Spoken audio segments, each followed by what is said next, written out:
Soil School on RealAgriculture.com is brought to you by the Ontario Soil Network and the Mosaic Company. Bernard Tobin here on Real Agriculture today down near Caledonia, Ontario, talking soil with Tyler McBlain. Tyler, how's it going? Good, and yourself, Bern? I'm pretty good. We've had you on Real Agriculture in the past. For everybody who don't know a lot about your farm, give us a snapshot. Yeah, so I farm with my parents, my father Barry, my mother, and then my wife. We farm corn, soybeans, wheat, cover crops. We farm 3 different counties, so our home base will be located east end of Brant County in some heavy clay ground. And then we have some lighter ground to the south and to the north of us. Mm-hmm. We're predominantly a no-till operation with strip-till corn.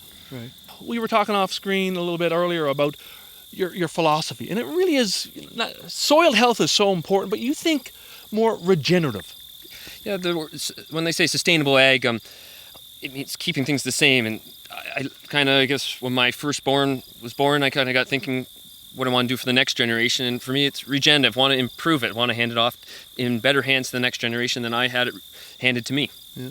Talk about your soil. Give us a snapshot of your soil. A lot of clay. Yes, where our home base is located, we're on some very heavy clay ground, some of our ground that we can't really even grow corn on very profitably. So yeah. It's if treated improperly, it becomes a tarmac very quickly. Yeah. It's one-day clay. Well, one of the things, obviously, to manage that, you guys have gone away from tillage over the years. Talk about your tillage strategy now.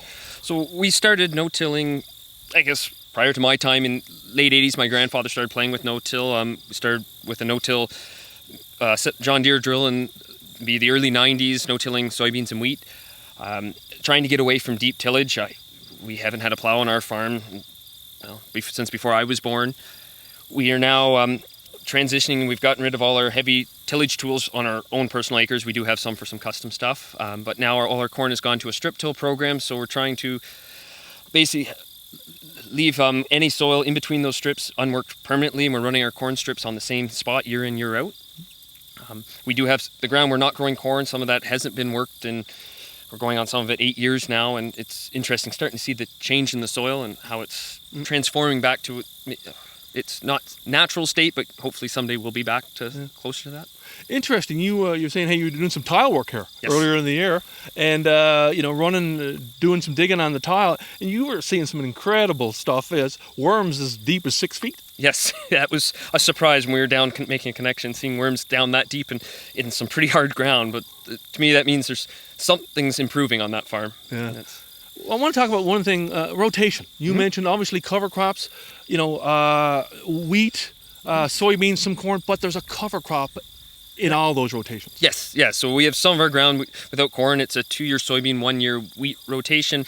Always a cover crop after that wheat. And then we will no-till our soybeans into that cover crop the following year. In our 3-year rotation, corn, soybeans, wheat. Again, there's cover crop after the wheat.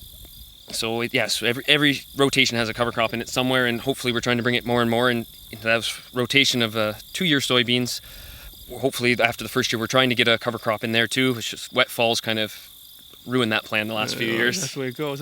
Talk about the cover crop, Tyler. What are you looking for? I mean, like those great root masses. You're getting a lot of roots driving down through that soil and doing a lot of stuff. We'd like to try and keep it simple, but like to use several different species to get sort of that companion, the synergy between them. So we're running right now, for the most part, a 3 species mix of oats, peas, and radish. This year we've actually started playing. We actually have some trials with buckwheat. Yeah, you got some buckwheat here, right? Yeah, yeah. It's hopefully it doesn't become a weed. So we had some acres unseeded this spring, so to try and have a little fun with it, it's all been seed to cover crop into strips that we're actually going to no-till our wheat into this fall. So we'll take that right to yield, and if we ever cross this bridge again of unseeded acres, we'll know what maybe cover crop was the best to no-till your wheat into. Yeah, so a lot of more cover crops. Talk about, I guess, Tyler, a final thing, and we've had your dad on the past with you. Yep. You talked about some of the great yields you've had. I mean, like average 160 a couple of years ago on wheat.